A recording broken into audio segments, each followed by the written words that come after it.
The Rose of Sebastopol by Katharine McMahon. Narrated by Josephine Bailey. Copyright 2007 by Katharine McMahon.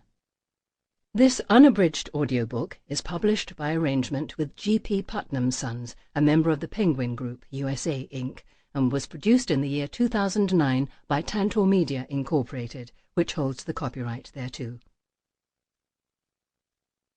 Part 1. Chapter 1. Italy, 1855. We arrived in Narni late on a Sunday evening.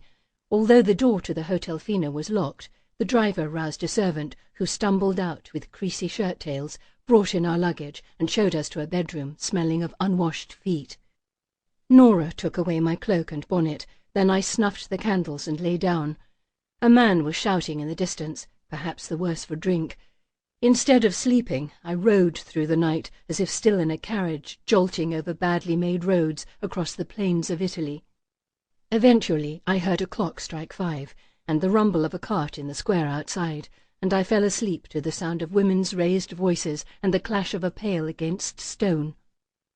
When I woke, a blade of sunlight sliced between the shutters, and it was nearly mid-morning. Nora was standing over me with a breakfast tray and a letter from Mother, which I didn't read. None of the clothes in my portmanteau was fit to wear, being too crushed, so I put on my travelling dress again and said we would go out at once. In the lobby I struggled to make myself understood by the proprietress, who was dressed in black and whose mouth was pulled down at the ends as if from despair, but when I showed her Henry's address she drew us a rough map. Narni was an ancient town built near the top of a hill, and the Hotel Fina was at its centre on a little square. What with the cluster of women round a fountain and the confusion of streets and shop fronts, there was no telling which direction was the right one, so we set off at random up a flight of steps and under an arch.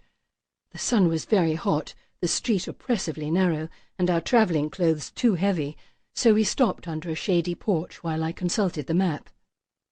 A cluster of children formed around us.